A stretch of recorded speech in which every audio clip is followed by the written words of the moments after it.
नमो अध्यायाणं नमो लोये सर्वसाहुणम्।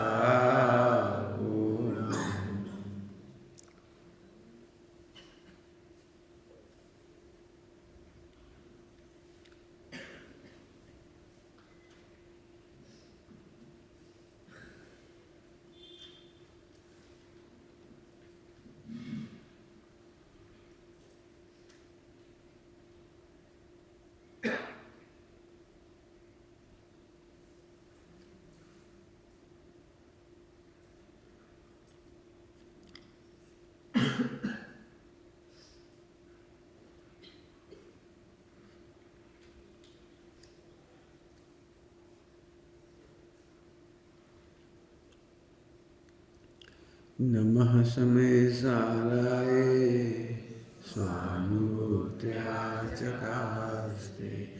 चिस्वभावाय भावाय सर्वभावान्तरसे।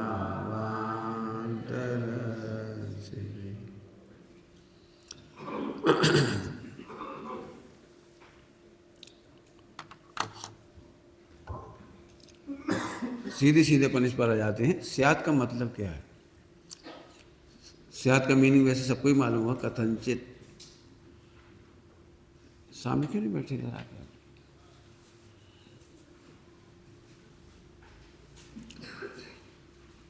स्यात् का मतलब है कथनचित, लेकिन इस शब्द में ऐसा लगता है पता नहीं क्या है। कथनचित के नाम पर बहुत सारे भ्रम हैं, झगड़े हैं, विषमवाद है कथनचित में से। मैं खुद ही कह रहा हूँ स्पष्ट। स्यात् को जब हिंदू लोग कॉलेजों में पढ़ाते हैं, यूनिवर्सिटियों में पढ़ाते हैं हिंदू प्रोफेसर, तो स्यात् का मीनिंग वो शायद कर देती है। शायद आत्मा है, शायद आत्मा नहीं है, शायद होगा या नहीं होगा। हाँ, कॉलेज में पढ़ाया जाता है। बड़े बड़े शंकराचार्य, यहाँ तक कि एक बहुत बड़े हिंदू प्रोफेसर ने जब इसको समझा तो उन्होंने स्पष्ट लिखा कि शंकराचार्य ने स्यात्वाद को नहीं समझकर बहुत बड़ी भूल की। मैंने इसको इतना आसान नहीं समझिए, इस पर बड़ी दार्शनिक चर्चाएं हुई हैं हमारी स्यात्वाद पर। स्यात् का मतलब होता है कथनचित, लेकिन कथनचित से मतलब कुछ ही नहीं समझ आया। कथनचित क्या होता है? तो मैं कथनचित का स्पष्ट बताता हूँ, आप लिख लें और याद कर लें इसे।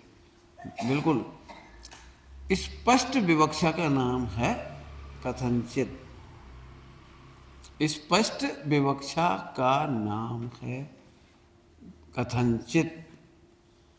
यदि ये अर्थ आप भूल गए तो हम पूरी जिंदगी गलती करते रह सकते हैं। हो सकता है अन्य मत के सामने हम कुछ कह ना पाए। यदि हमें इसका अर्थ नहीं मालूम होगा तो पूरे कॉलेज यूनिवर्सिटी में मैंने भी पढ़ के आया हूँ फिलॉसफी में, तो उन्होंने यही पढ़ाया। तो इसलिए मैं आपको ये कह रहा हूँ, इसका अर्थ फिर समझ लीजिए। कथनचित माने निश्चित विवक्षा, स्पष्ट विवक्षा। जैसे देखिए, मैं आपको समझाता हूँ।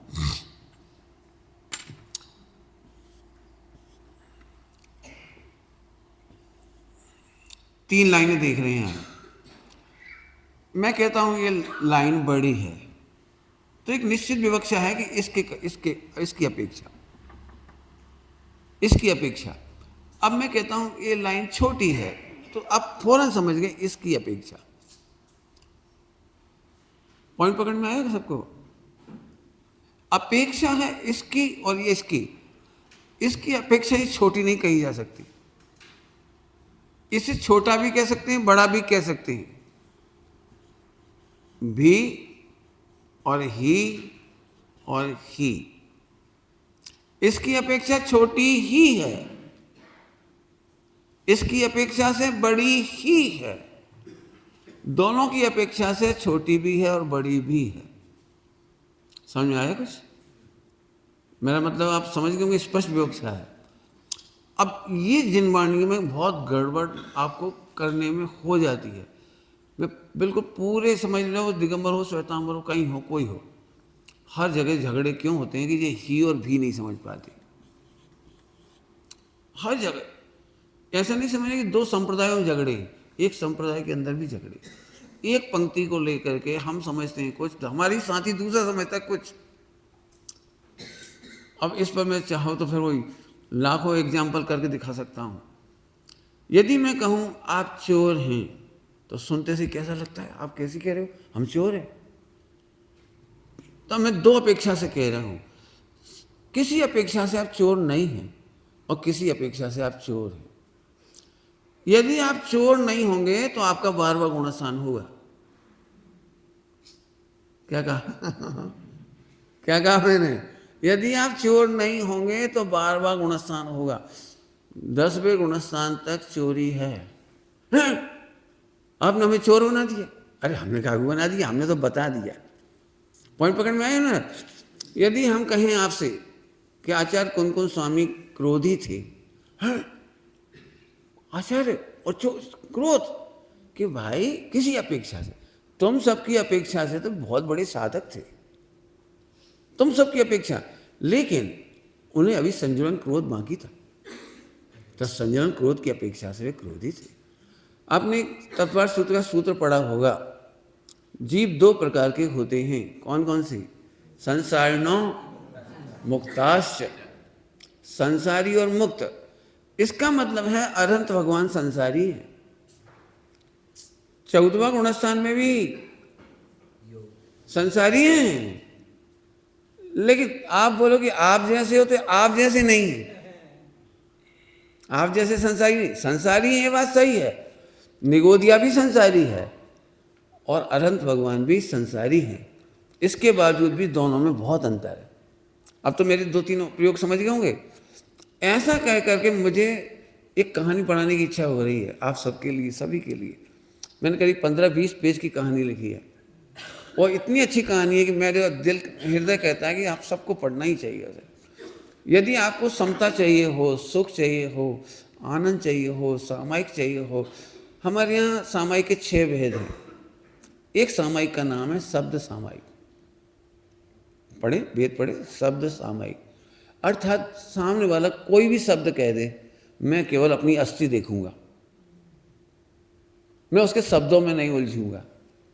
जैसे किसी व्यक्ति ने अपने को, मान लो अपन सड़क पर जा रहे और किसी नॉन जैन ने हमने कमीना कह दिया, तो साधु बड़े खुश हुए। आपने सही कहा, मेरे शुद्ध स्वभाव में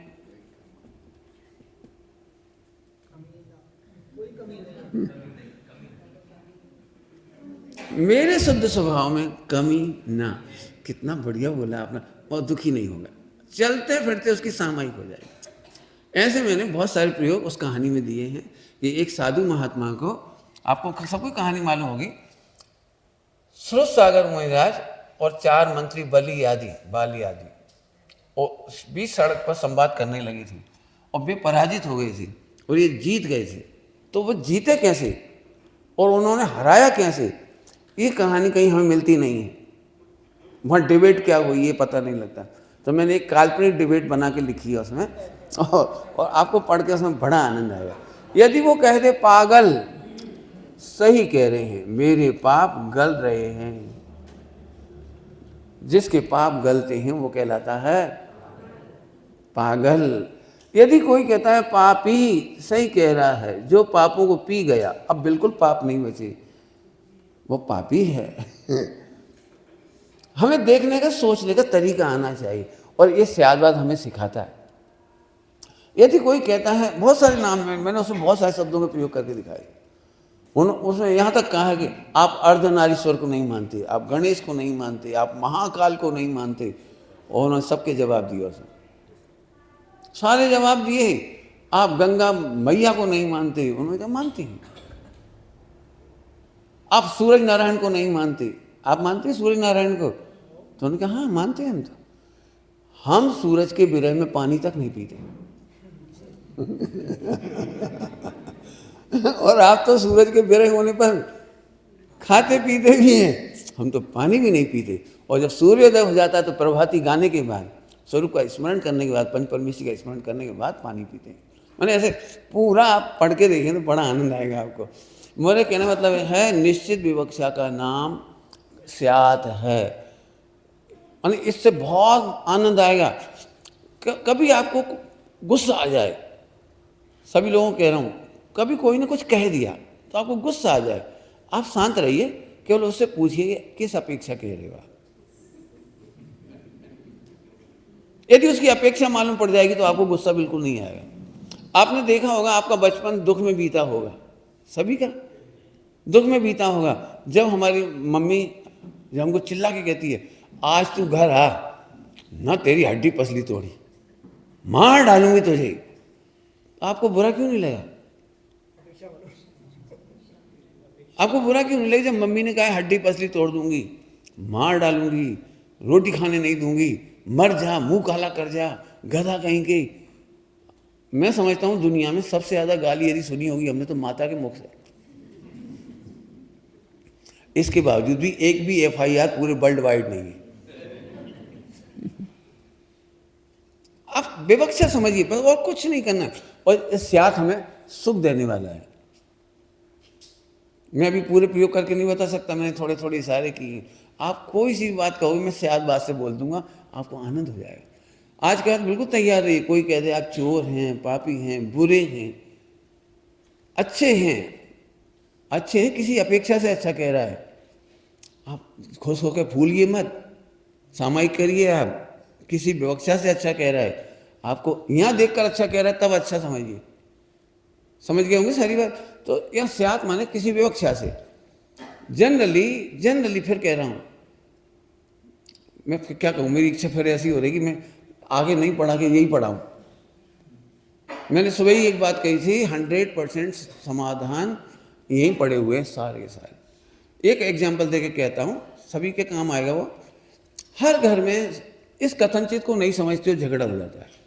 एक घर में 10 बहू हैं, सास ने एक की तारीफ की, कितनी अच्छी हो, 9 को आग लग गई। 9 को आग लगाने के लिए नहीं कहा था, ये अच्छी है। जिस समय सास उसका कोई अच्छा ही देख रही थी इसलिए अच्छा कहा, और 9 उसी समय कोई खराब बात देख रहे थे उसकी, तो उनको बुरा लग रहा था। यदि सासू से पूछ लिया जाए, मम्मी आज आप उनकी तारीफ क्यों कर रही? अभी मैं रुक गया। जिससे गलतियां होती हैं उसकी तारीफ करने से वो सुधरता है। सास ने सही किया कि गलत किया? अब उनको लग रहा है सरासर गलती करती है और जो उसकी तारीफ कर रही। अब स्याद बात नहीं समझा और ये और लगा लिए दिमाग में, सही है, करोड़पति घर से आई है, अपन तो गरीब है, करोड़पति की बहू की तो हर कोई कीमत करेगा, अपनी कौन करेगा। अब और नमक मिर्च हो गई वो। उनकी कहानी नहीं, अपनी सबकी भी चल रही। मान लो गुरु महाराज कभी अपने में किसी की तारीफ कर दे और अपने को पता है इसको याद तक नहीं होता, ये पढ़ते तक नहीं, ये लापरवाही करते, ये प्रमाद करते, तो गुस्सा आ जाएगी। मैं रोज एक पांव पर खड़ा रहता हूँ, पूरी सजग चेष्टा करता हूँ, पूरा नित्य क्रम करता हूँ, मेरी एक चूक नहीं है, मैंने 1 साल में इतने ग्रंथ याद किए हैं, फिर भी आज तक मेरी तारीफ नहीं की। इसकी भी एक कहानी लिखी मैंने। मुनि संघ में गुरु संघ में एक शिष्य इतना परेशान था कि, और 1% भी गलती नहीं थी, सारी दुनिया उसकी प्रशंसा करती थी, सारी दुनिया, पूरा श्रमण संघ उसकी प्रशंसा करता था, लेकिन गुरु नहीं करते थे। तो उसको बहुत आग लगती थी।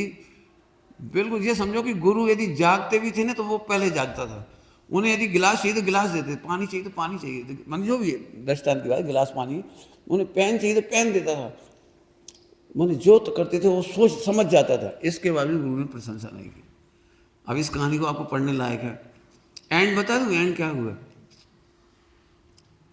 शिष्य ने पूछ ही लिया, आप मेरे से खुश किस दिन होंगे मुझे ये बताओ, मैं वह करने तैयार हूं, मैं गुरु की कृपा चाहता हूं, आपको प्रसन्न करना चाहता हूं, आप बताइए मैं क्या करूं। उन्होंने कहा, तू मुझे खुश करना चाहता है, इसी से दुखी हूं, तो खुश हो जा तो मैं खुश हो जाऊं।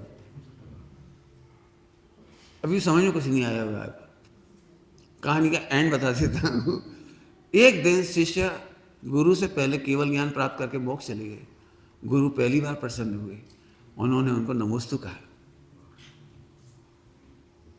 अब कठिन है कहानी समझ में आ गई आपको? इसलिए कभी नहीं, आप केवल कथनचित का मतलब समझ लीजिए। देखा होगा आपने, छोटा सा बच्चा बच्चे को देखकर ऐसे ऐसे स्लेट के ऊपर ऐसे ऐसे करता है।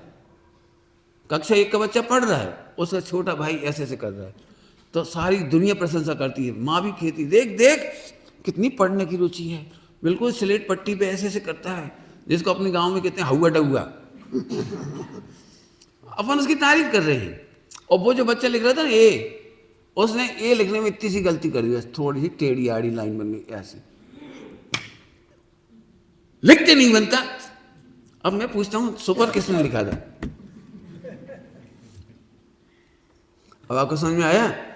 जिस जीव में ज्यादा पात्रता होती, ज्यादा विशुद्धि होती है, वो डांट खाने का ज्यादा अधिकारी होता है। ये बड़ा टफ नियम है। हमको तो लगता है मैं मन से अच्छा हूँ, वचन से अच्छा हूँ, काया से अच्छा हूँ, इतने में मेहनत कर रहा हूँ, और आप मेरी ही कमियां निकालते रहते हो। कई बार शिष्यों को बड़ा तकलीफ होती है, आप मेरी कमियां निकालते हो, उनसे कुछ नहीं कहते।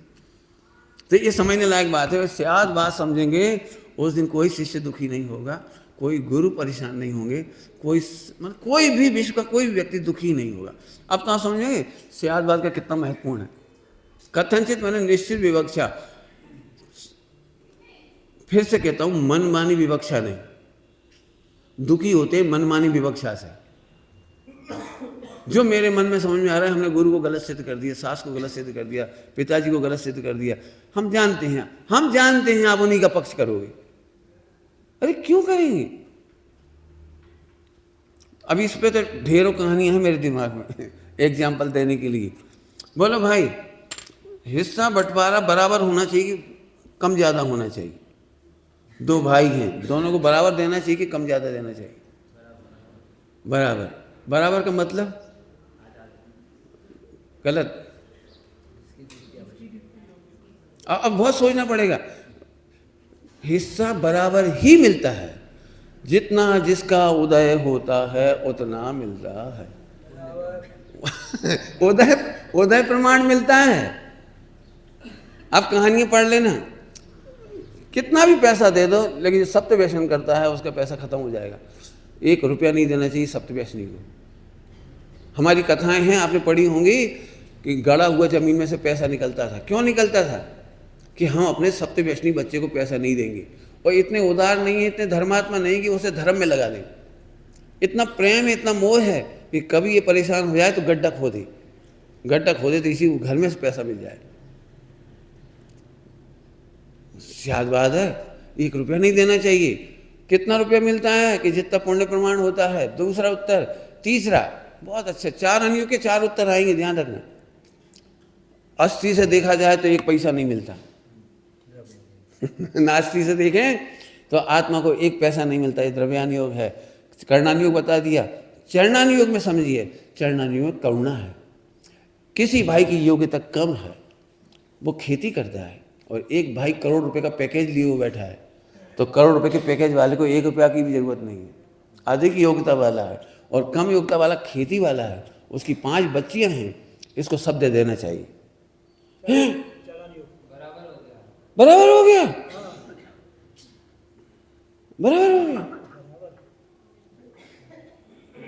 गुरु की सेवा करना चाहिए। इसमें मैं क्या बताऊं, फिर मुझे 10 घंटे लगेंगे पढ़ाने में। गुरु की सेवा मतलब क्या होता है? मैं सच कह रहा हूं, मुझे बड़ा दुख है कि मैं नहीं पढ़ा पा रहा हूं इसमें। गुरु की सेवा समझना पड़ेगी। जब जरूरत हो तो पूरा सहारा देना पड़ेगा, और जब जरूरत नहीं है तो सहारा देना अपराध है। गुरु सेवा के नाम पे ऐसे शिष्य के मामले में भी है। शिष्य को हेल्प करना, शिष्य को खत्म कर देना है, और शिष्य संघर्षशील हो और जब जरूरत पड़ जाए तब हेल्प कर देना, भाई इसी का नाम गुरुता है। दूर नहीं है, माता और गुरु में कोई फर्क नहीं होता। आपने देखा छोटे छोटे बच्चे चलना शुरू करते हैं तो सहारा हटा देते हैं, गिरने को होता तो पकड़ लेते हैं, और लड़खड़ाता हुआ चल रहा है इधर से उधर तक, तो ही माँ शांति से बैठी है, गिरने दे, अपने आप उठेगा। और जब लगता है खतरनाक स्थिति में पहुंच गया, वो बाउंड्री बॉल से गिर सकता है कहीं, तो जाके पकड़ लेती है। समझ में आ गया हो आपको? ये इस शायद बात का बड़ा गजब है। मैं तो बस आपको कहता हूं कि आप नोट करना कि गुरु सेवा क्या होगी, सोचना। चलिए अब अपन चलते हैं। अस्ति नास्ति, अस्ति नास्ति। आत्मा में अस्थि से गुण कम है फिर भी अनंत है। क्या बोला मैंने? अस्थि के गुण अनंत है फिर भी नास्ति से कम है। नास्ति के गुण क्या बोलूँगा मैं, अनंत अनंत कहूँ या अनंत कहूँ, जो भी आप समझो, इससे ज़्यादा है, बस ये समझिए। अब समझ में कुछ नहीं आएगा, मुझे समझाना भी नहीं है, मुझे तो केवल बताना है। क्यों? वो आप बहुत जल्दी समझ जाएंगे। पॉजिटिव गुण कम होते हैं और नेगेटिव इसलिए ज़्यादा होते हैं। जैसे मैं एक बात कहूँ, समझेंगे आप, एक ही प्रश्न एक ही उत्तर में समझेंगे। मैं इंडियन हूँ, ये अस्थि से हो गया। भारत में मैं जैन हूँ, आप जैन हैं, ये अस्थि से एक उत्तर हुआ। आपको बता सकते हो अजैन कितने हैं विश्व में? चलो, तो अब अभी नास्ति नहीं हुआ, नास्ति अब होगी। मैं अहिंदू हूँ, मुसलमान हूँ, मैं सिंधी हूँ, मैं चाइनी हूँ। समझ गए आप? समझ गए क्या कह रहे हैं? मैंने अब समस्त विश्व के देशों का निषेध करना ही है, भाषाओं का निषेध करना है, संप्रदाय का निषेध करना है, फला का निषेध करना है। तो एक अस्थि कहने पर भी अब इसकी जरूरत क्यों पड़ती है तो मैं बता देता हूँ। किसी ने, अब दृष्टांत के बिना काम नहीं चले, किसी ने कहा आप मेरी लड़की के लिए अच्छा लड़का बताओ। तो बहुत सरल है, सड़क पे बैठे थे, देखो कितना सुंदर लड़का जा रहा है, तुमने तो कहा अच्छा लड़का दिखाओ, वो जा रहा है, देखो कितना सुंदर है, हैंडसम है, जाके देखो। तो ऐसे नहीं देखना था, अच्छा लड़के का मतलब था वो मेरा हो, मेरी जाति का हो। अब वो एक मुसलमान लड़के को अच्छा दिखा रहा है, तो हम ये कहेंगे हम मुसलमान नहीं हैं, हम हिंदू नहीं हैं, हम फला नहीं हैं, हम फला नहीं हैं। हम श्रावक भी हैं तो अच्छी क्वालिटी के श्रावक हैं, जैनों में भी खराब हैं, वैसे नहीं है। तो आपको नास्ति कर करके अपने को बचाना पड़ेगा। हम जैन हैं, जैनों में भी शुद्ध आचरण वाले हैं, वैसे नहीं है। हो सकता है हमारी जैन संप्रदाय में मांस खाता हो, रात्रि भोजन करता हो, मंदिर ही ना जाता हो, गुरुओं की सेवा ही ना करता हो, शास्त्र नहीं पढ़ता हो, तो हम ऐसे लोगों को भी अपनी लड़की नहीं देंगे, भले ही हमारे जैन का है। समझ गए होंगे ना आप? तो नास्ति बहुत है। अब तो समझ गए होंगे ना दृष्टांत देकर। अब इससे ज़्यादा की अपने को अभी ज़रूरत नहीं। इसीलिए आपने देखा होगा ग्रंथों में नास्ति के प्रवचन ज़्यादा है, ग्रंथों में नास्ति के प्रवचन बहुत ज़्यादा हैं।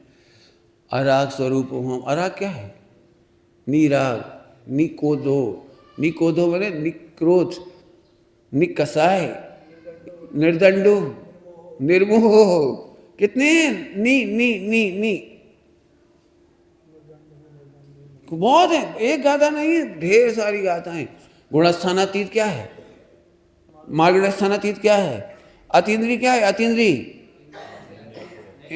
इंद्रियों का निषेध है, मैं अतीन्द्रिय हूं, मैं अरस अरूपी अस परसी। लो ये क्या बोल रहे हो? सब नास्तिक है। अब तो समझ गए आप? ये गुण अनंत होने पर भी कम है और ये गुण अनंत अनंत है। ठीक है? इसके बाद यदि ये दोनों बात हो गई तो इसकी क्या जरूरत है? इसकी क्या जरूरत है? अस्थि हो गई पूरी और नास्ति हो गई पूरी, तो इस नए भंग की क्या जरूरत है? ध्यान से सुनना सभी लोग, सुनना है ना ध्यान से। अस्थि और नास्ति का एक तीसरा भंग अलग है। भंग माने कथन नहीं समझना, भंग माने कथन नहीं, ध्यान रखना सभी लोग। आत्मा में 3 वैरायटी है, 3 विशेषताएं हैं, 3 प्रकार के धर्म हैं। ऐसा नहीं कि आप बोल रहे हो इसलिए, आत्मा में हैं। मैं समझा के बोलूंगा आपको। एक दुकान में 2 काम एक साथ होती हैं, खरीदी अकेली नहीं होती और बिक्री अकेली नहीं होती है। एक दुकान में 2 काम एक साथ होते हैं, उसका नाम है खरीदी और बिक्री एक साथ, उसका नाम दुकान है। लेकिन जब हम बात करेंगे ना, क्यों भाई माल बेचना कैसा लगता है? भैया ऐसा लगता है दिन रात माल बेचते ही रहे। तो झूठ बोल रहा है कि सही बोल रहा है? जब दिन रात माल बेचता ही रहेगा तो माल बचेगा कहाँ? तो फिर वो कहेगा नहीं, मेरी इच्छा है ऐसा ऐसा माल खरीद के लाऊं, ऐसा ऐसा माल खरीद के लाऊं, ऐसा ऐसा माल खरीद के लाऊं, पूरे दुर्ग में नहीं मिलता हो तो मेरी दुकान खूब चले। अब दुकान पे ना बैठे, दुकान पे ही नहीं आए और खरीदते ही रहे। समझ आ रहा है? तो ये भी पॉसिबल नहीं है। अस्थि भी जरूरत है, नास्ति की भी जरूरत, और इन दोनों को एक साथ रखने की भी जरूरत है। तो तीसरा भंग होता है प्रत्येक द्रव्य में। आत्मा अकेले में तो अपन पढ़ रहे, प्रत्येक द्रव्य में अस्थि और नास्ति एक साथ रहते हैं, एक साथ रहते हैं। आपको बैलेंस नहीं करना है, वे ऑलरेडी रहते हैं। क्या बोला हमने? ऑलरेडी रहते हैं। बोलो भाई, घर गंदा होना चाहिए कि नहीं होना चाहिए? घर गंदा नहीं होगा तो फिर सोच लो बहुत सारे काम रुकेंगे। बोलो भाई, भूख लगना चाहिए कि नहीं लगना चाहिए? भूख नहीं लगेगी तो फिर खेतों का क्या होगा? फलों का क्या होगा? रोटी बनाने का क्या होगा? काम का क्या होगा? एक एंगल नहीं हो सकता, दोनों एंगल होते हैं और दोनों एक साथ होते हैं। जनरली हम बोलते समय एक बार में एक बोल देते हैं, लेकिन हमें ज़रूरत पड़ती है इसकी। जब भी आपके स्टेटमेंट होते हैं तो इधर से ज़्यादा चलते हैं। ये दोनों दृष्टि में होते हैं, सुनना सभी लोग, ये दोनों दृष्टि में होते हैं। और बोलते समय हमारा प्रयोग अस्थि नास्ति से होता है। क्या बोला मैंने? बोलते समय अस्थि नास्ति से प्रयोग होते हैं। देखो, मैं समेत शिखर जी जा रहा हूँ, एक बोल रहा हूँ, मैं समेत शिखर जी जा रहा हूँ और कहीं नहीं जा रहा हूँ। सुना है बात? जैसे पिताजी से आपने कहा और पिताजी नाराज हो रहे, तो पिताजी मैं मंदिर जा रहा हूँ, पिक्चर देखने नहीं जा रहा हूँ। तो नाराजी का उत्तर कैसे दिया आपने? आपने एक साथ बताया, फिर चल दिए तुम, कहाँ जा रहे हो?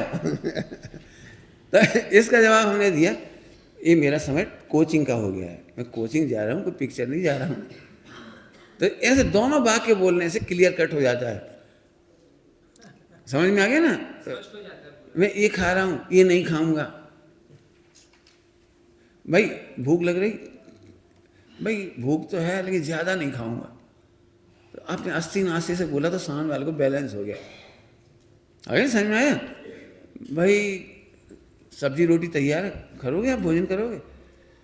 सब्जी लेकिन थोड़ी फेवरेट चाहिए, वो वाली नहीं चाहिए, वो करेला वाली। मैंने करेला मुझे पसंद नहीं है, ये मुझे चाहिए।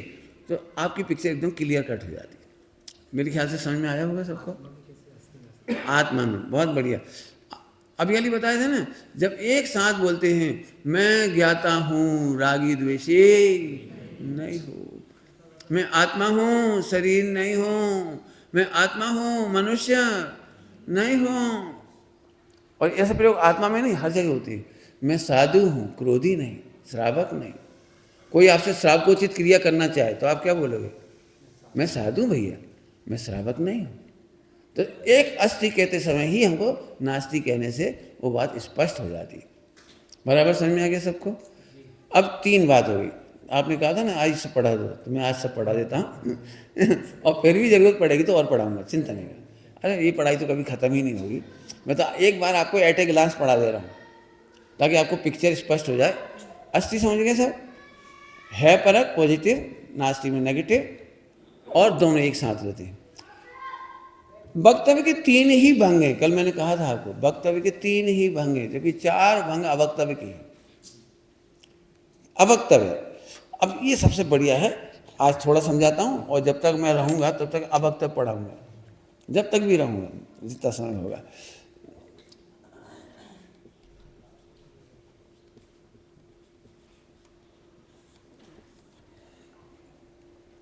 ठीक है, शुरू करो। नाम पहले तो याद हो गए, लिखेंगे। एक अवक्तव्य का चौथा भंग, फिर अस्थि अवक्तव्य, नास्ति अवक्तव्य और अस्थि नास्ति अवक्तव्य। तो सबसे पहले इसका मीनिंग ही बताता हूँ, अवक्तव्य बाद में बताऊँगा थोड़ा सा। 6 पूरा कर देता हूँ, केवल अवक्तव्य छोड़ दूंगा पढ़ाने के लिए, बाद में पढ़ाऊँगा। अभी आज 1 मिनट के अंदर पूरा हो रहा है। तो एक काम करिए, आप आत्मा की अस्थि के बारे में बताइए, आत्मा की सत्ता के बारे में बताइए। तो जितना बता सकते थे उतना बताया, उसका नाम है अस्थि, स्यात् अस्थि। लेकिन पूरा नहीं बता पाएंगे, पूरा अनुभव करना पड़ेगा, इसका नाम है अस्थि अवक्तव्य। तो चलो नास्ति पूरी बता दो कि नहीं, जितना हम बता पाएंगे वो अनंतवा भाग होगा, जितना हम बताएंगे वो अनंतवा भाग होगा। नास्ति भी आपको अनुभव करनी पड़ेगी, अवक्तव्य है वो। नास्ति पूरी नहीं बोल सकती, अस्थि भी पूरी नहीं बोल सकती। तो ठीक है, अस्थि नास्ति एक साथ बोल दो कि नहीं, एक साथ नहीं बोल पाएंगे, अनुभव एक साथ कर सकते हो, लेकिन बोलने में क्रम आएगा। फिर से बोलता हूं, अस्थि नास्ति एक साथ नहीं बोल सकते आप, क्रम आएगा।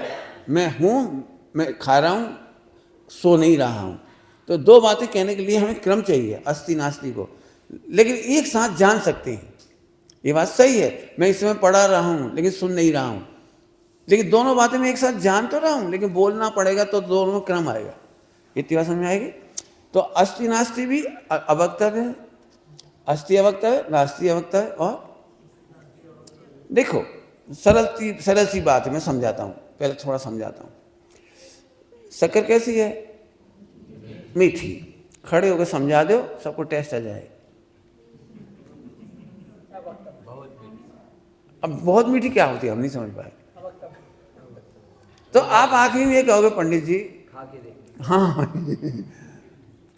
इसके लिए समय साहब जी की छठी गाथा है, ज्ञात वो तो वो ही है, आत्मा जो अनुभव में आ रहा है वो तो।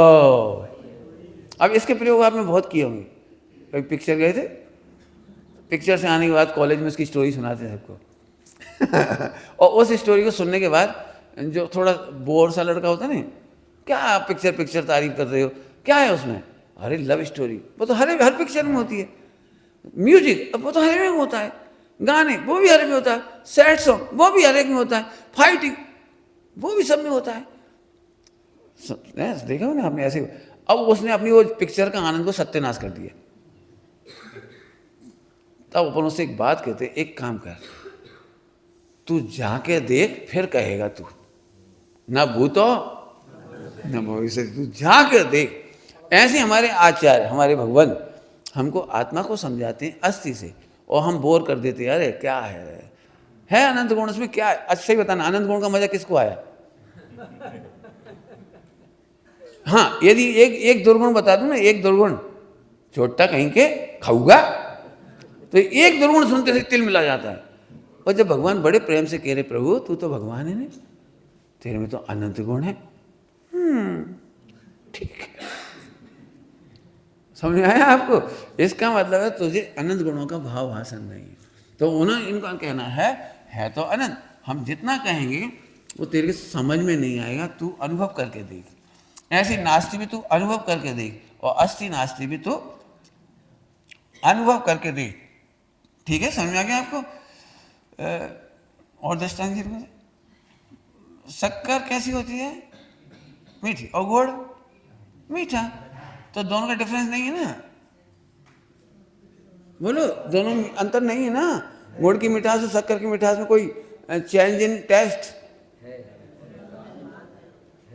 बोलो ना, तो खड़े होकर समझा दो, समझ में आ जाए। अब ये अवक्तव्य हो गया। बस मेरे पास करोड़ों एग्जाम्पल हैं, आप भी करोड़ों कर सकते हैं, करना चाहिए। आप कहोगे आप गुरु महाराज को पहचान गए, तो हाँ पहचान गए। मैं कहूँगा नहीं पहचान पाए। और इसीलिए हम कहते हैं गुरु समुद्र हैं, भगवान समुद्र हैं। उनकी ज्ञान की गंभीरता, उनकी जीवन की गंभीरता, उनकी चॉइस की गंभीरता हम था ही नहीं पा सकते। हम तो ऊपर ऊपर से देखते हैं। सही बता ना, कभी आप अपनी माँ को पहचान पाए? मैंने उनका अनंतवा भाग की एक कहानी लिखी है, पहले उसे पढ़ लो, फिर मैं मिलूंगा आपसे। मैंने एक माँ को पहचानना कितना कठिन है, आप उसका अनंतवा भाग भी नहीं जानते। और मैंने अनंतवा भाग की तो कहानी लिखी है तो बहुत बड़ी। हम नहीं जानते माँ को, हम फिजिकली आंखों से देखते हैं, और अनुभव आता है ज्ञान से, आंखों से नहीं आता। आज की जिंदगी दुखद है, दुखद, क्योंकि वो अतीन्द्रिय अनुभव नहीं करती, अवक्तव्य अनुभव नहीं करती, वो तर्कों से बात करती है, और तर्क दुख का मूल कारण है। जल्दी जल्दी कह गए हम, तर्क दुख का मूल कारण। समझ लीजिए किसी के पिताजी दरिद्र थे, उसने करोड़ों रुपए कमा के पिताजी को दिए, और अकड़ के बोलता है तुमने खाए कभी, देखो मैं कैसा पुत्र निकला तुम्हारा सपूत, 1 करोड़ कमा के आज तुम्हें दिया है, तुम अय्यासी कर रहे हो। आप बता सकते हो ये बेटा अपने पिता को सुख दे रहा है या दुख दे रहा है? अरे 1 करोड़ दिया भाई साहब, अब ये तर्क है, 1 करोड़ देना ये तेरा तर्क है। तर्क से सुख नहीं होता है, अनुभूति से होता है। तुझे लगे पिताजी आपके चरणों के आशीर्वाद से ही मैं समर्थ हुआ हूँ, आपके चरणों और आपके आशीर्वाद से ही आज मैं समझदार हुआ हूँ, आप नहीं होते तो मैं कुछ नहीं होता। शायद शायद कह रहा हूँ, शायद अब मैं पुत्र की श्रेणी में है, शायद इसलिए कह रहा हूँ कि अभी बहुत बाकी रह गया। मैंने प्राय करके देखा, हर बच्चे को लगभग मम्मी खराब लगती है, पापा तो उससे भी ज़्यादा खराब लगती हैं। समझ गए नहीं? क्यों? डांटती है, मारती है, कान पकड़ती है, पनिश करती है, खाने को नहीं देती है, हाथ पैर बांध देती है। दिन रात सबसे ज़्यादा टॉर्च कौन करता है? कौन करता है? अब कितना कठिन काम है जो माँ के हृदय को पहचाने। इसका मतलब है तर्क मत करिए। फिर से कहता हूँ, जब तर्क की सीमा यहाँ तक है, तर्क की सीमा यहाँ अनुभव की सीमा है, वो अवक्तव्य है। ओके, समझ में आ गया?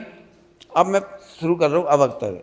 3 अवक्तव्य आपको लगाने, मैं नहीं लगाऊंगा, मैं केवल एक अवक्तव्य समझाऊंगा, तो अपने 7 भंग आज कंप्लीट हो जाएंगे। इसके बाद इसके एक्सपेरिमेंट करते रहेंगे अपन। चलिए,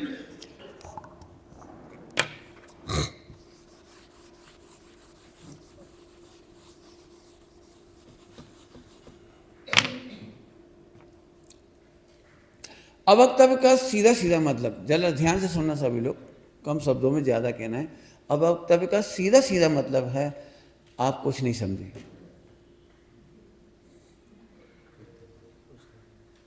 अवक्तव्य का क्या मतलब है? आप कुछ नहीं समझे। अवक्तव्य का भंग सबसे पहले हमारे ईगो पर हर्ट करता है। ईगो हर्ट करता है, ईगो, अहंकार। मैंने 50 ग्रंथ पढ़े हैं। ऐसी ही बात हो गई जो बाप के सामने बेटा कह रहा है मैंने करोड़ रुपया कमाया है, वो ईगो के साथ कह रहा है मैंने करोड़ रुपया कमाया है।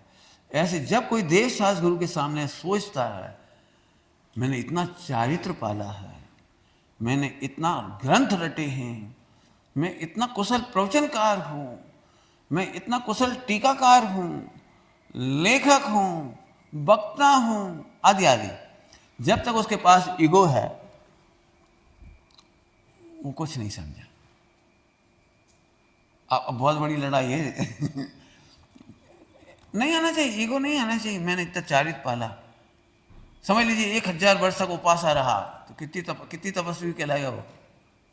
और यहाँ कह रहे हैं यदि 1000 वर्ष का तपस्या का उसे ईगो है तो कुछ नहीं समझा, कुछ नहीं समझा। मैं जानता हूँ ऐसा कह के मैंने बहुत बड़ी जिम्मेदारी ले ली अपने ऊपर, तो मैं कोशिश करता हूँ समझाने। देखो, आपने एक नाम सुना है व्रत? ये तो बहुत सरल नाम है ना, व्रत। आप में से कोई समझता है व्रत क्या होता है? तो अब जो जो समझते हो रख लो अपने पास, जो जो समझते हो। भोजन नहीं करना, रूखा सूखा खाना, आ जाए। लेकिन इस व्रत का बहुत बड़ा अर्थ है। इस व्रत की पूर्णता होने पर 12वां गुणस्थान होता है। अब बताइए वो 12वें गुणस्थान तक का व्रत क्या होता होगा? हम तो उतना सही जानते हैं, पानी नहीं पिया, भोजन नहीं किया, एसेट्रा एसेट्रा। हो सकता है और भी आप जानते होंगे। तो व्रत का अस्थि बताता हूं। व्रत का अस्थि क्या है? व्रत का अस्थि है आत्मरथ। व्रत का असली मीनिंग है पॉजिटिवली आत्मरथ, जो आत्मा में समा गया है, आत्मा में मग्न रहता है, आत्मा ही उसे अच्छा लगता है। व्रत का मतलब होता है आत्मरथ। और व्रत बना है नास्ति, व्रत शब्द लिखा है नास्ति विरत, विरत। इसका क्या मतलब है? वो 5 इंद्रिय और मन के विषयों से विरत है। विरत, विरक्त, विरक्त, रत नहीं है। विरत माने रत नहीं है। काय में? 5 इंद्रिय और मन के विषय में। अब इसकी बड़ी व्याख्या करना पड़ेगी आपको। लिख लोगे आप? 5 इंद्रिय छठा मन। मैं जल्दी जल्दी बोलूं? बोलूं?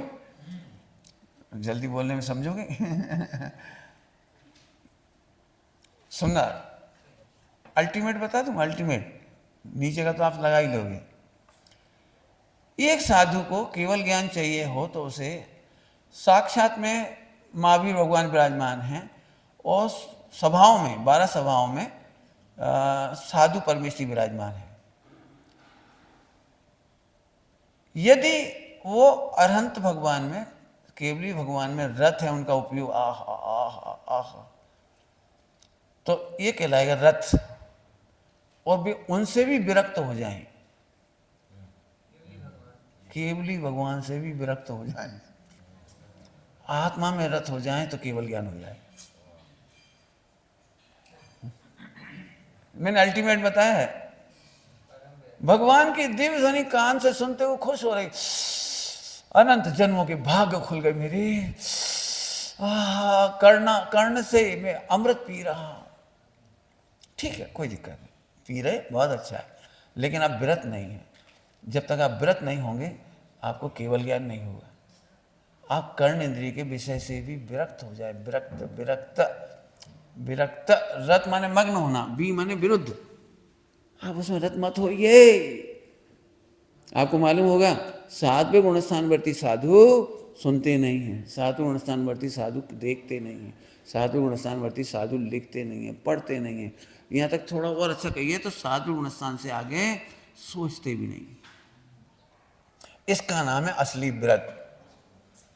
अब यदि इतनी बात मैं नहीं बताता तो आप तो वही व्रत मानते हैं, मैं 50 साल से व्रत कर रहा हूँ, 10 साल से व्रत कर रहा हूँ, 15 साल से व्रत कर रहा हूँ, तो तुम्हारा व्रत कैसा है? अब मुझे नहीं, आप समझ गए ना? तो मैं इधर से कहता हूँ, देखिए आज हमारा पोषद है, क्या कहते पोषद समझते हैं? व्रत ले लिया, उपवास, एकाशना, क्या बोलते, एकटाणा, एकाशना। आज हमारा एकाशना है और I am very much expert in एकाशना। एकाशना का अर्थ क्या होता है? एक टाइम खाना, एक टाइम खाना, ओके नहीं? अब रुको बेटा, जल्दी क्यों बोलते, डिस्टर्ब होते सब लोग, उनको समय नहीं दो, उपयोग जिज्ञासु होने दो। अब आचार्य देव ने तो ग्रंथ में लिखा है एक टाइम खाने का भाव पाव भाव है। खाने की संज्ञा तो आहार संज्ञा, खाने का भाव वो तो पाप भाव है। तो फिर ये व्रत कैसे हुआ? सोचना तो पड़ेगा, व्रत कैसे हुआ? ध्यान से सुनना, मैं अभी बहुत बड़ा ऑपरेशन करूंगा इसका ऑपरेशन बड़ा करूंगा। आप एक टाइम खाने का नाम एकाशना मान रहे हैं, तो इसको भी अपन अस्थि नास्ति से देखेंगे। अस्थि नास्ति से सबसे पहले तो 24 घंटे तक आत्मा के अनुभव का पान करने का नाम है अनशन। अनशन, अनशन, अनशन नाम सुना? आसन, अनशन। अनशन में 24 घंटे तक एक कण नहीं खाया। व्यवहार में अनशन तब कहलाया जब एक कण नहीं खाया, और अंतर में देखा जाए तो 24 घंटे स्वरूप में तृप्त रहा, तो ये अनशन हुआ। अब ये अनशन, ध्यान से सुनना, ये अनशन तो आदिनाथ भगवान को भी कठिन था। क्या बात कर दी आपने? अरे डरो मत भाई, यदि वे अनशन कर जाते अंतर्मुहूर्त तो केवल ज्ञान हो जाता। 1000 ईयर्स लगेंगे केवल ज्ञान लेने में और मर गए। इतना टफ। हम तो खूब करते हैं अनशन। आप अनशन करते हो? अनशन का मतलब है शुद्धोपयोग, आत्मा में रक्त रहना, रत रहना, आसक्त होना, तृप्त रहना, मग्न रहना। बहुत व्यवहार से भी कहें तो दिन भर आत्मा की चर्चा करना, और अच्छा कहो तो आत्मा के विचारों में मग्न रहना। ये व्यवहार से, व्यवहार से। अभी मैं और चलता हूं, अभी पोल पट्टी खोलता हूं आप सबकी। नाराज नहीं होना ना।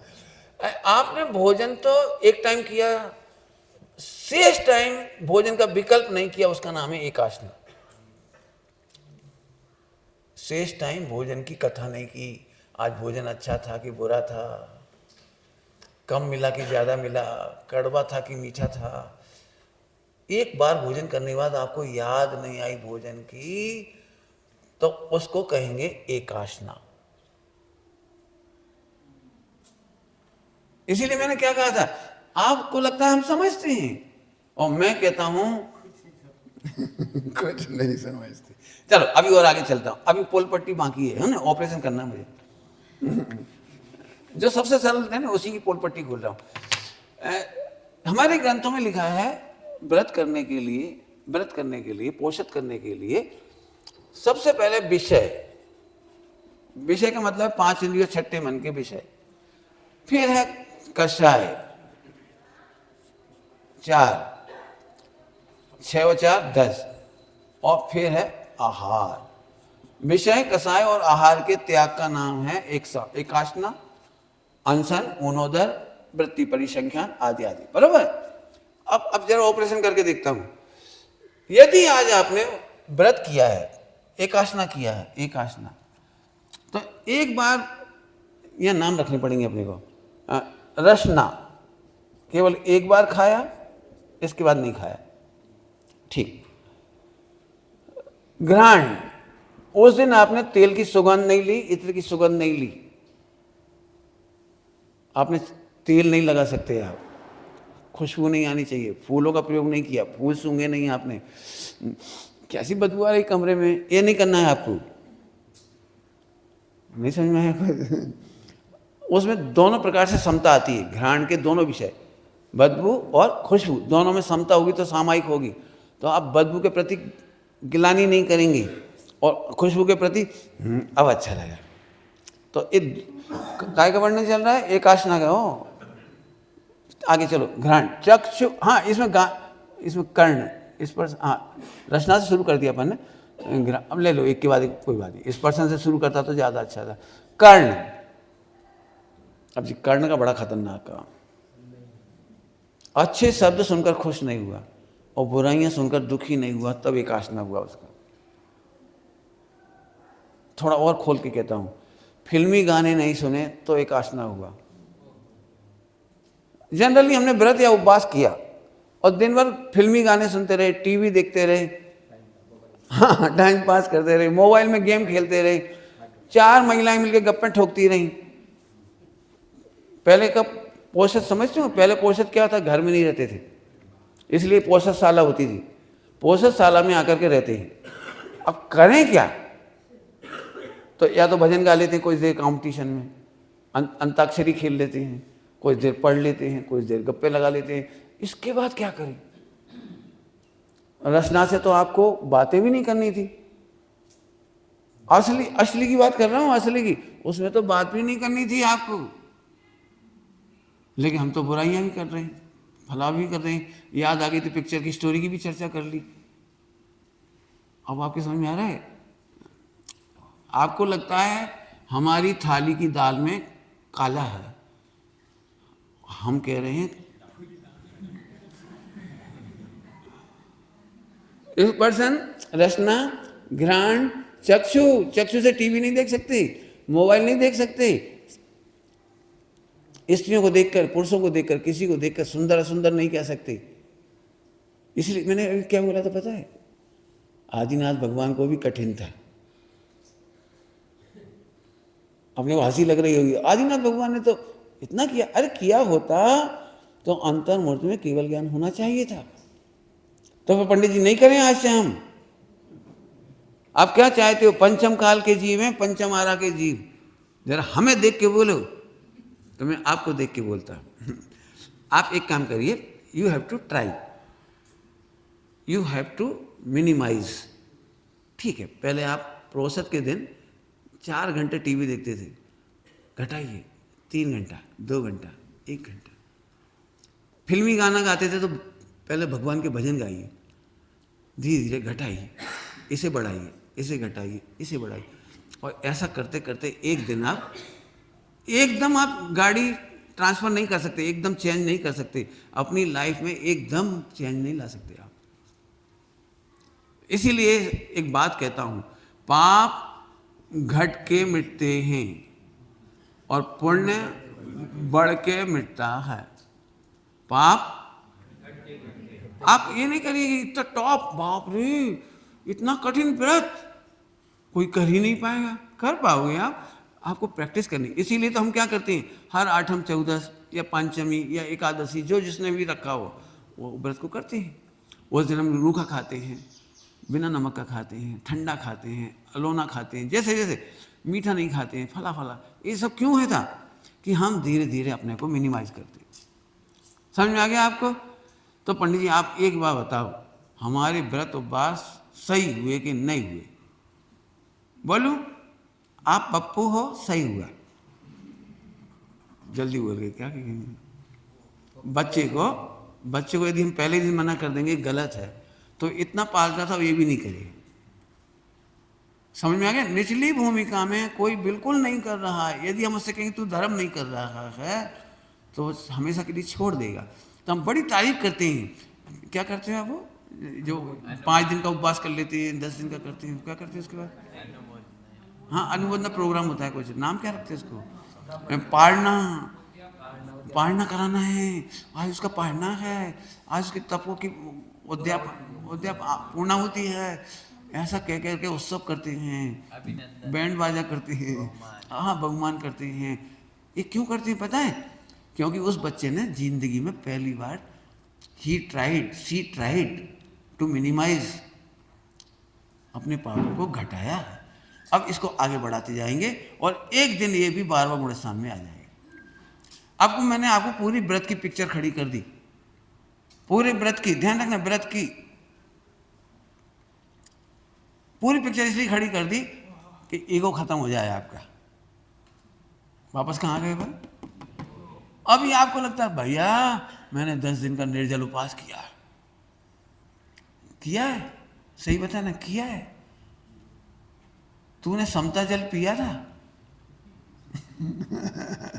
अस्थि से समता जल पीना है और नास्ति से जल का ग्रहण नहीं करना है। और उस समय तेरे मन में भी, अभी मन की बात रह गई, वो स्पर्श रचना घ्राण चक्षु कर्ण, और मन में भी तुझे भोजन की स्मृति नहीं थी। थोड़ा कहने में अटक तो रहा हूं, लेकिन कह तो रहता हूं, धन्य है वह मन जो मर ही गया, अर्थात जिसमें आत्मा का भी विचार नहीं था। जरा बड़ी बात कह दी, धन्य है वो मन, मैं आत्मा हूं ये विचार करने को भी नहीं रुका, मर गया। जिसको गीत में सुना होगा आपने,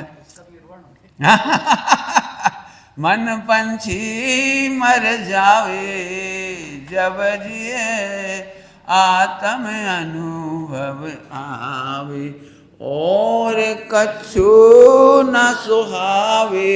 और कछु मतलब अरंग भगवान, कछु में वे भी है, उनका रूप, उनका सौंदर्य, उनकी वाणी, उनकी दिव्यध्वनि।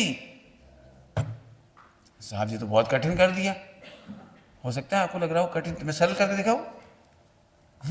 आपको लग रहा है कठिन, नहीं थोड़ा सा, देखो मैं सरल करके दिखाऊं। ये सब लिख लेना, विषय 6, 4 कसाय आहार। अभी मैंने पूरा वर्णन नहीं किया, आपको करना पड़ेगा। हाँ बोलो बोलो। हैं? खाते नहीं, पीते नहीं, देखते नहीं है। हाँ, साधु, बिल्कुल ठीक है। जैसे ये निमित्त नैमित्तिक रूप से ना, उसमें कंट्रोल थोड़ा मन वचन काया की प्रवृत्ति। बिल्कुल ठीक है, बिल्कुल सही कहा आपने, लेकिन विरत तो तभी कहलाएगा अंदर उपयोग में, पर बाहर अगर प्रवृत्ति काया की ऐसी हो रही होगी तो उससे रिलेशन है। बहुत बढ़िया।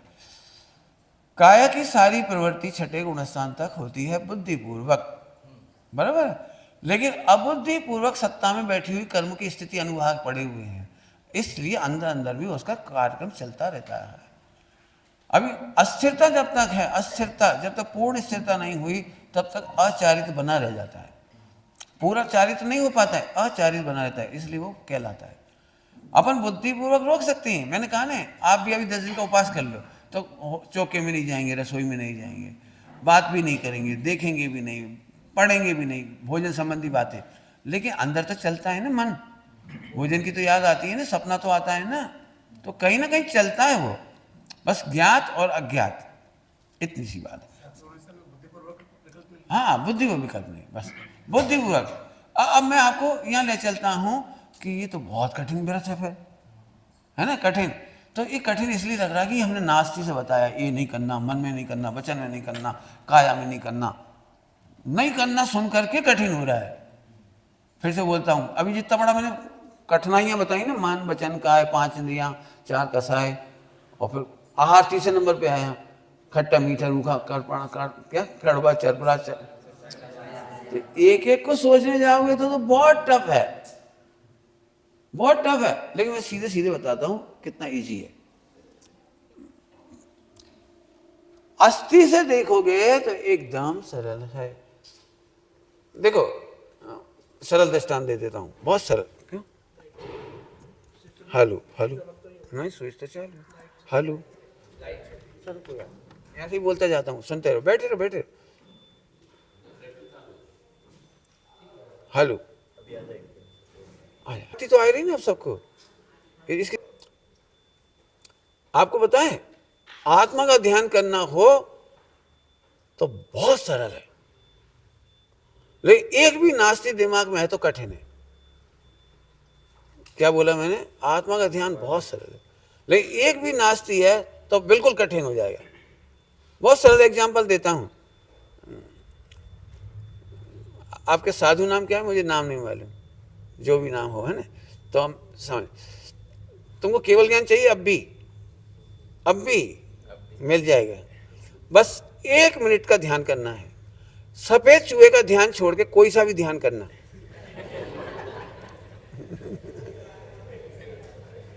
आप बस सफेद चूहे का ध्यान 1 मिनट नहीं करना, 1 मिनट कोई सा भी ध्यान कर लेना, तो आपको केवल ज्ञान हो जाएगा। अब आपने देखा अब कितना टफ हो गया। अब ऐसे मैं मना करूं, जैसे साधु अवस्था है, पत्नी का ध्यान नहीं करना, स्त्रियों का ध्यान नहीं करना, विषय भोगों का ध्यान नहीं करना, पिक्चर देखी हुई है ना वो पहले, उनका भी स्मरण नहीं करना, और पहले साहित्य पढ़ा उसका भी स्मरण नहीं करना। अब ना ना ना ना करते करते बड़ी आफत आई। ऐसे अभी मैंने जो नास्ती बताई थी उससे तो वो कठिन लग रहा था, लेकिन 80 से देखा जाए तो एकदम सरल है। अपने घर में आ गए तो विश्व के सारे घर छूट गए। कितना कठिन कितना कठिन। हाँ, मेरे तरफ से चल। हेलो समझ में आ रहा है कुछ? कितना सरल कि अपने घर में आए और बाकी सब। अब मैं कहूँ शक्कर का स्वाद लेना सरल है, शक्कर खाओ बस। ले हम ऐसे बोले नमक मत खाना, करेला मत खाना, भिंडी नहीं खाना, दूध नहीं खाना, फला नहीं खाना, अभी नाना नाना बड़ी आफत है। अरे सीधे बोलो ना शक्कर खाना। आत्मा की अनुभूति से बड़ी सरल काम दुनिया में कोई नहीं। आत्मा के अनुभव से सरल दूसरा काम नहीं। लेकिन हमारे पास नास्ति के प्रवचन है ज्यादा और अस्थि का है कम। हाँ, अस्थि की मस्ती, वो जो हमने सुबह बताई थी आपको, अस्थि जरा सी उत्पाद पे बस खत्म। वो अस्थि पे हम रहते नहीं, हमें नास्ति याद आती है सारी सारी। आज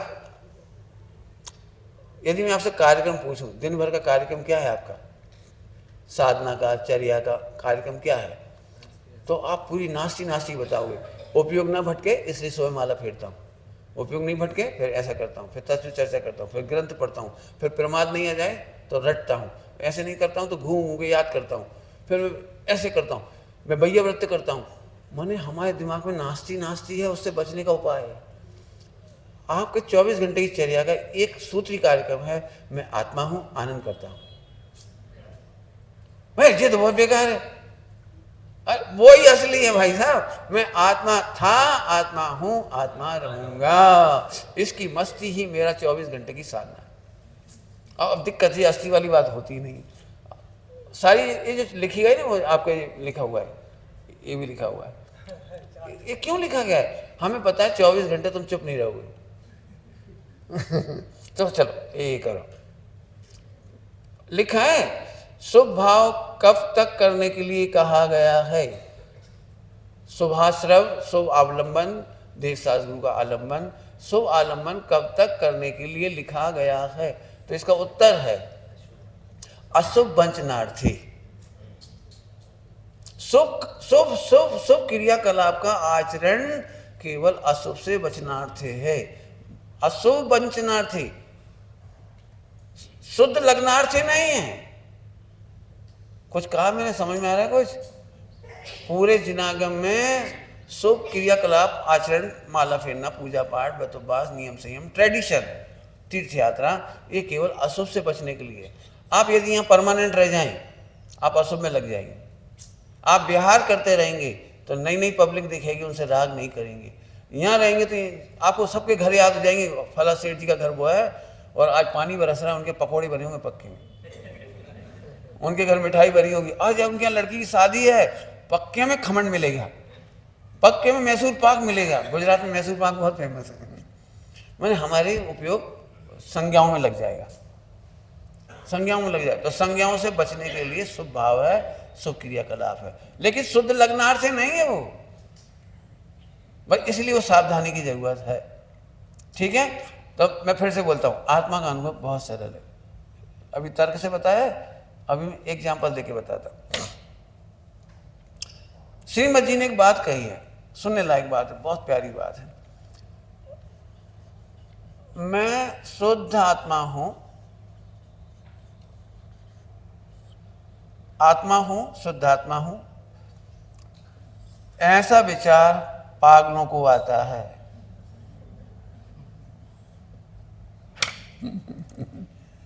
क्या कहा मैंने?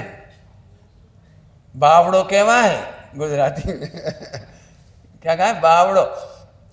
हूँ परमात्मा छू, हूँ आत्मा छू, हूँ ज्ञायक छू, हूँ अकर्ता छू, एने बावड़ो कहिए। गुजराती समझ में आती है थोड़ी थोड़ी? तो अब मैं इसका अर्थ खोलता हूँ। सुनने में तो बड़ा बुरा लग रहा होगा, मुझे मालूम है आपको क्यों बुरा लग रहा है, क्योंकि आप कहीं और से देख रहे हैं और मैं कहीं और से कह रहा हूँ। जब भी मैं कहता हूँ मैं भगवान हूँ तो आप सब नकार देते, नहीं नहीं पंडित जी देखो देखो देखो। जब मैं कहता हूँ तुम वीतराग स्वभावी हो, अरे पंडित जी आपको खबर नहीं हो, अंदर में बहुत क्रोध भरा है, मोह भरा है, राग भरा है। तो मैं दिखा रहा हूँ दूसरी विवक्षा से और आप देख रहे हो। तो मैं फिर से कहता हूँ, सचमुच कह रहा हूँ, 100% यथार्थ कह रहा हूँ कि तुम परमेश्वर हो, ज्ञायक हो, ध्रुव हो। लेकिन मुझे मालूम है आपको मेरी विवक्षा तक पहुँचने में अवक्तव्य है, मेहनत लगेगी। चलो अपन करके देखते हैं। श्रीमद जी ने इसको बावला क्यों कह दिया, पागल क्यों कह दिया, बावड़ो क्यों कहा? तो मैं इसको समझाता हूँ, बहुत सरल है। लड़के की शादी हुई तो लड़का क्या बन जाता है? हस्बैंड। क्या बन जाता है? हस्बैंड। लड़का क्या बन जाता है? हस्बैंड। सही बात है कि झूठ है? सही है, सही है ना। लड़के की शादी लड़की से हुई तो लड़का क्या बन गया? हस्बैंड। जानबूझ के 4-5 बार बोला ताकि आपको हस्बैंड पकड़ में आ जाए। भले वो हंस नहीं पाए। लेकिन एक हाँ बैंड, बैन हो गया, बिल्कुल सही। इनका कहना है हंसना बैंड, बैन हो गया, बिल्कुल बिल्कुल सही। आगे से मैं भी ऐसे ही कहूँगा।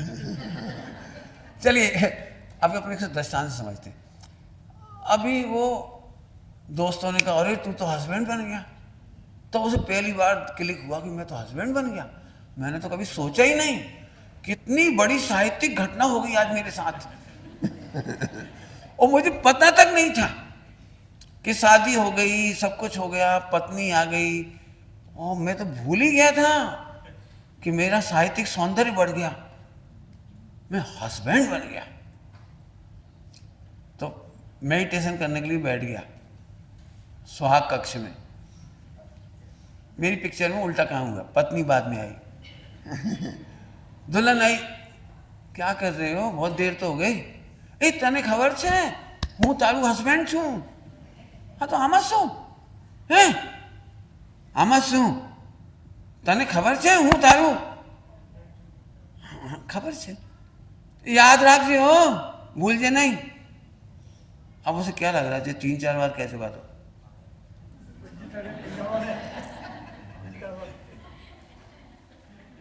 सुबह उठते से उसे याद दिलाए, याद रखना 25 साल का अनुभव भूल जा, 25 साल तक कोई तेरा हस्बैंड नहीं था, आज मेरे को भी याद रखना है पक्का, और तुम्हें भी।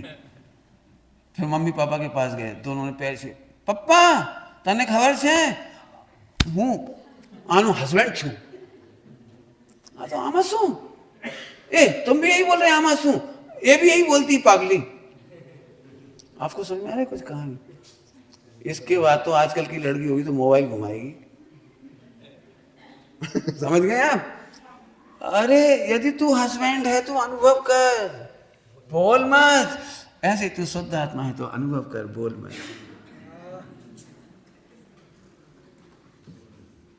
हमने अस्थि में किए हुए भगवान आत्मा की बातें, अकर्ता, अभोक्ता, भगवान, ज्ञाया, ध्रुव, चिदानंद, शुद्ध आत्मा, पागल है। अब तो समझ में आ गया होगा कितना सरल है।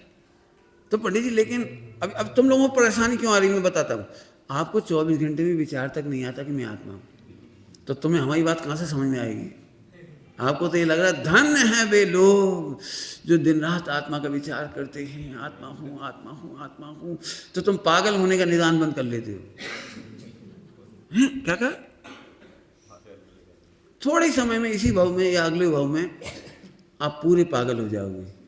दिन रात डूबे रहोगे, हूँ भगवान छू, हूँ भगवान छू, आत्मा छू आत्मा छू आत्मा छू आत्मा छू। अरे आत्मा है तो अनुभव कर, अनुभव कर। सत्य बोलने लायक नहीं होता है, सत्य अनुभव करने लायक होता है। सिद्धों के पास उत्तम सत्य धर्म है, बोलते नहीं। मूक केवलियों के पास उत्तम सत्य धर्म है, बोलते नहीं है। हमारा दी बेस्ट आदर्श है, सत्य समाने लायक है, अनुभव करने लायक है, बोलने लायक।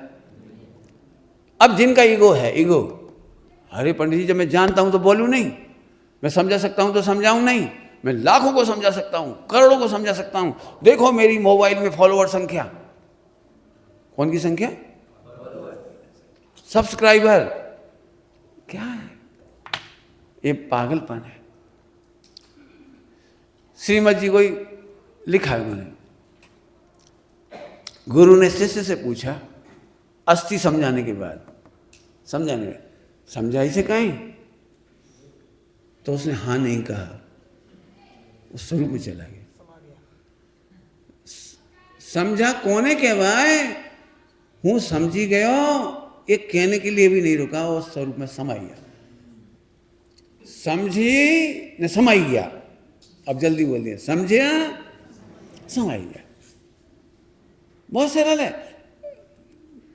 फिर कहता हूं, दृष्टांत ही दे सकता हूं। इतना सा बच्चा पहली बार डफर सिस्टम में गया और पापा ने कहा, अब वो बोले पापा मुझे तो पता नहीं डफर सिस्टम में होता है क्या। बेटा मुझे देखते रहना। अब पापा ने जो जो आइटम लिया उस बच्चे ने भी ले लिया, क्योंकि पापा ने कहा था मुझे देखते रहना। वो पापा को नहीं देखता रहा। कुछ समझ आया क्या कहा है? वो पापा को नहीं देखता रहा। पापा ने प्लेट ली, उसने प्लेट ली। पापा ने रसगुल्ला लिया, उसने रसगुल्ला लिया। पापा ने रसगुल्ला खाया, वो पापा को नहीं देखता रहा। पापा ने क्या बोला था? मुझे देखते रहना। वो देखता नहीं रहा। मैं पूछ रहा हूं समझा कि नहीं समझा? उसने पापा ने क्या बोला था? तू मुझे देखते रहना। और इतना समझदार था, उसने पापा को नहीं देखता रहा। पापा जो जो कर रहे थे वो कर। पापा ने रसगुल्ला खाया, उसने पूछा भी नहीं तुम्हें मजा आया, खुद खा के देखा। ओह, अब मैं फिर से कहता हूं, मान लो वो रसगुल्ला नहीं खा रहा होता और पापा कहते हाँ समझ गया समझ गया, हाँ समझ गया ना, आप खा कह रहे हो, समझा नहीं क्या? गधा है, खा। समझ तो गया, तुम कह रहे खा। अब तो समझ गया।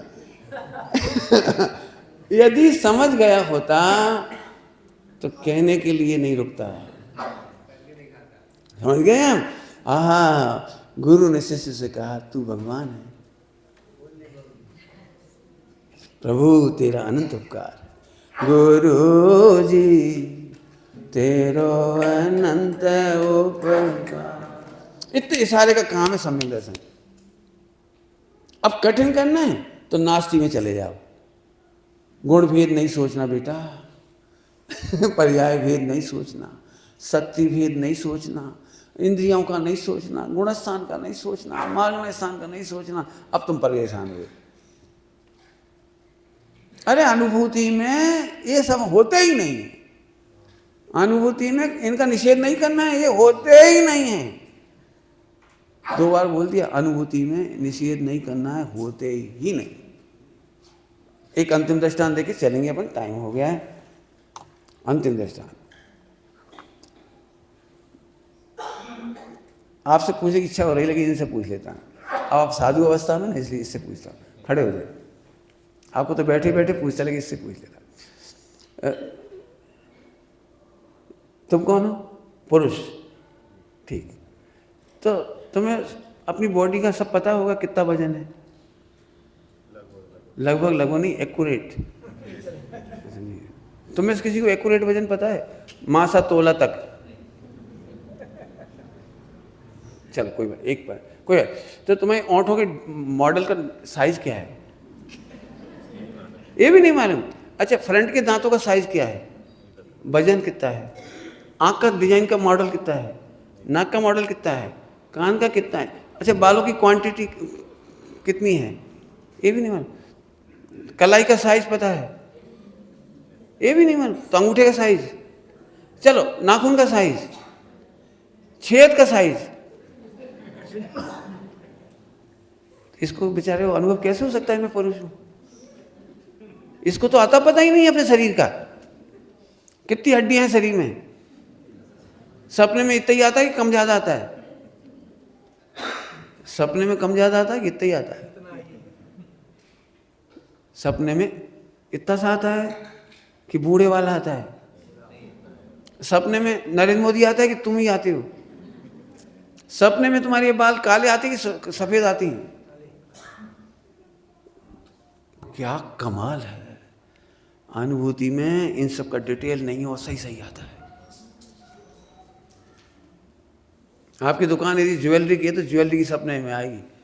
सब्जी मंडी की नहीं आई होगी, किसी भी एक भी बनिया को सब्जी मंडी नहीं आई होगी कि घास बेच रहा हूँ, पत्ती बेच रहा हूँ, धनिया पत्ती बेच रहा हूँ, ले लो भाई 1-1 रुपए का ठिकान। आजकल 1 रुपया तो गई ढेर उठाओ 5 रुपए का। एक दिन भी सपना नहीं आता। क्यों? इन बहनों को कभी सपना आया कि अंडा पका रहे हो आप? क्यों नहीं आता? सोच के भी नहीं आएगा। अब तो समझ में आ गया अनुभूति कितनी सरल है।